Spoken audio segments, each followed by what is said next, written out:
Alright, this is the third tutorial. I'm going to go over some of the realities of programming. I did not design this beforehand.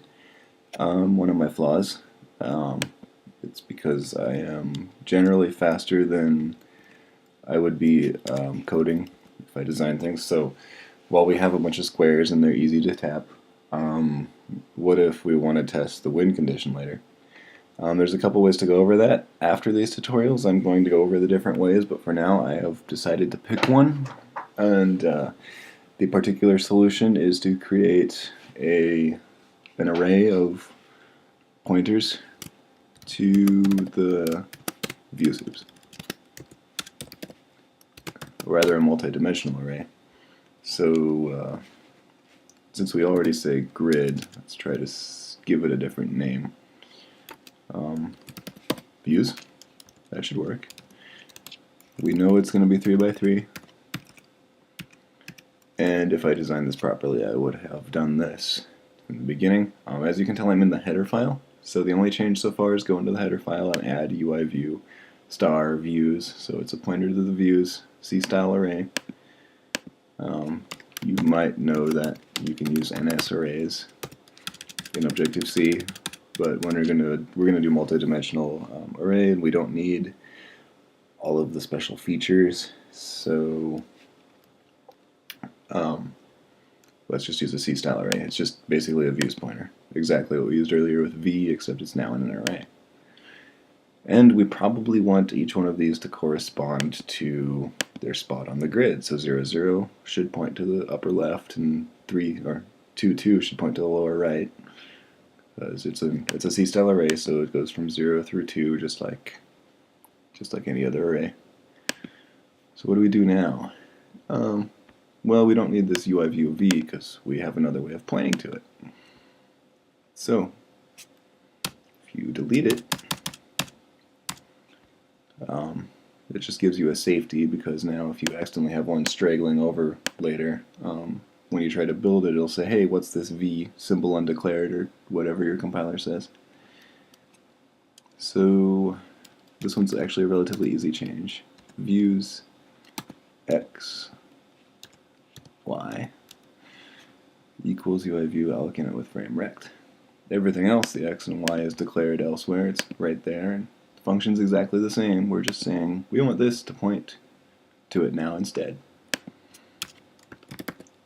Views x y release add subview. You know what? I might just want to copy and paste this. Copy, paste, add subview to that. And you'll notice that it wasn't auto-completing. I did not save the header file, so the implementation file does not know this exists yet. Now it does. There, it's all highlighted and everything. Now technically this should work. In reality, does it? I messed up. How did I mess up? I accidentally copied this little bracket here when I meant to just get views. Bracket calls the release method, but this just accesses the views directly, so I don't need the bracket, because this bracket on the end actually refers to this bracket right here. And watch it highlight itself as I recreate it. See? So that was just for clarification. It probably wasn't necessary. Let's see if V is used anywhere else. Nope. And that's the end of the function right about there. So now let's try. 2 errors.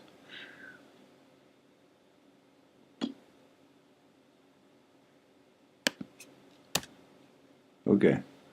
When you add brackets later, it turns out that it happens to match it on the left no matter what. It's just one of the things Xcode does, so I had to erase a bracket that I didn't technically add. It appears to be working exactly how it used to. And I noticed in the videos it's really obvious that you can see this aqua border between the green and the blue. That has to do with the point system and how things render. We're not going to worry about that right now. I'm sure someone in the comments will post a link to one of the forum post or something that answers that. We had to focus on simply changing v to views x, y, because we want to be able to test the win condition rows and columns. You know how you win in TicTacToe, and how you. We'll go over winning and losing now. Might not cover tying this time, but if someone highlights this, this is the 0 value of the x every time, but the y value changes, so 0, 1, 2. And if somebody wins the other way, the y stays the same, so this would be 1 because it's the middle. So 0, 1, 2 of the x would change, but y would always be 2. And there's two different efficiencies there. You can loop through all three values to 0, 1, and 2 and see if the other one, so if you loop through the x and see if the y changes, or changed every time, is, so if this is blue on 1, 2, 3, and then you go to the next one, 1, 2, 3, and then the next one, 1, 2, 3. If any of those match the same color, there's an H. Anyway, if they match the same color, the person wins. But I already kind of notice another pattern with this. It doesn't matter whether it's in the far left or the far right or the middle. What matters is that either the x stays the same and the y changes 3 times, or the y stays the same and the x changes 3 times. And that is one method of winning. So I don't even need the loop to go through 3 times each time. I need it to go once and then test all 3 values. I can do it either way. I'm just saying get ready for this because all of them are correct. You get to decide how you want to write it. But which way makes sense to you? Which way makes sense if you were to come back to it 2 hours later or 2 months later? Could you read it? You could even manually just test every single point. That would take a lot of code. And don't forget this. This also has a pattern. So there can only be 2 cross directions. So this, it might be easy to say, use an algorithm that uses a for loop and tests the rows and columns to see if they win. Then afterwards it just manually tests 0, 0, 1, 1, 2, 2, 1, 0, 1, 1, 0, 2. And if either one of those are correct, then there's a win. Or correct, or if they are either full, there's a win. Or you could just do an algorithm that kind of starts from the upper left and goes to the bottom right. As you can tell, there's a pattern there because it moves consistently 1 space every time it goes down. And this does the same thing backwards. So you get to think about that. For now, we need to figure out 2 things. We need to figure out how to track whose turn it is. So let's just start with that. How to track whose turn it is. Well, let's assume that the first turn is going to be blue. So that's kind of already written. I don't need this NS log anymore, but what if I want to log something later? That's why I commented it out. Okay, so I might need another variable here. I could use a static bool, and it's initialized, in Objective-C you do this, and this bool is equal to either yes or no, so you'd actually separate those things out. But I'm not gonna, I wanted that to be known. I hope you know how to use statics and what they do. I'm going to be a little easier, and we're going to create an instance variable. So bool first player churn.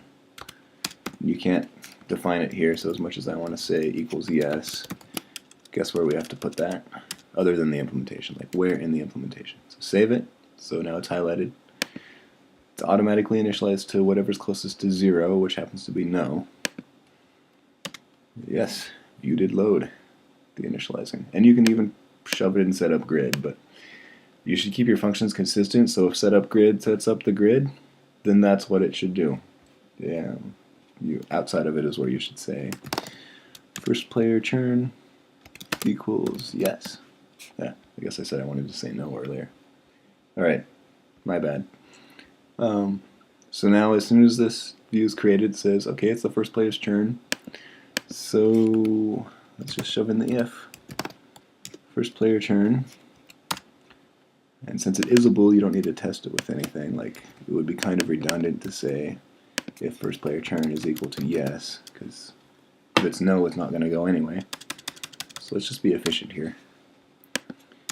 Else sender dot background color equals UI color red color, something that clearly contrasts blue.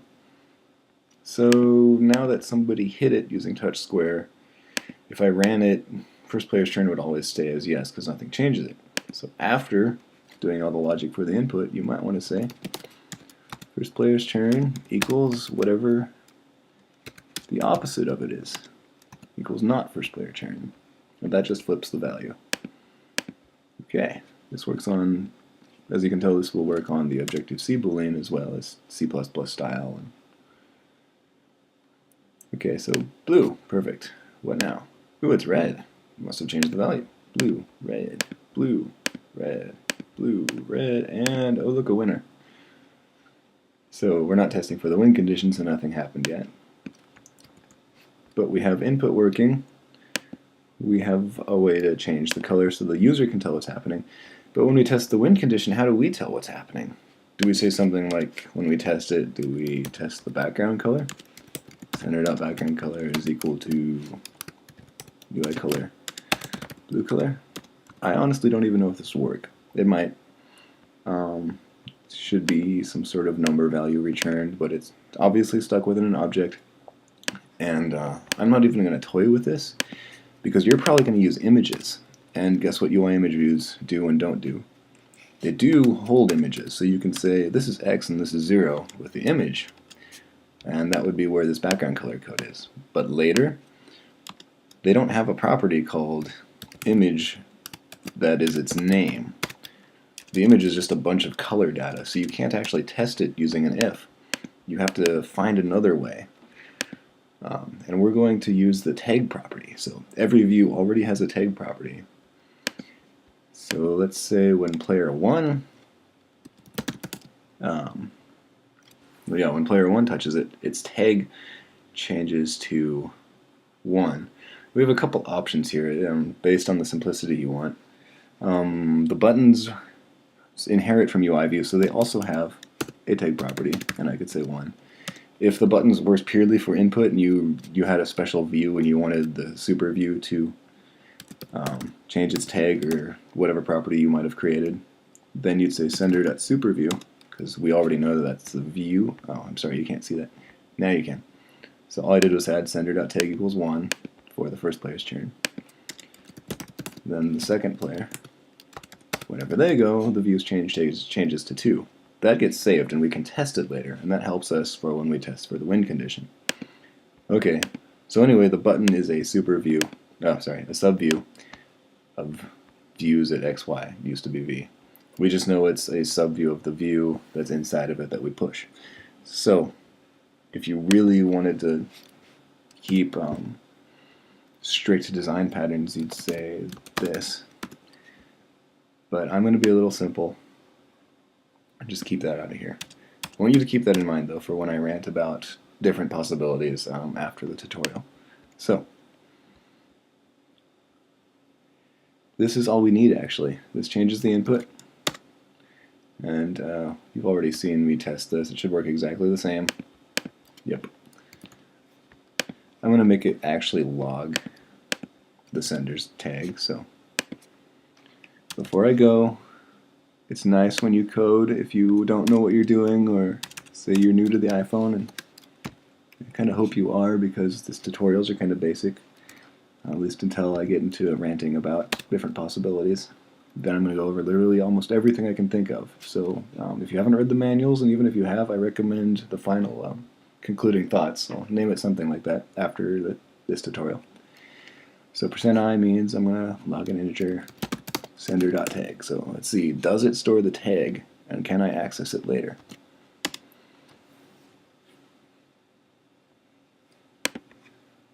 So I click on blah, sender tag is 1.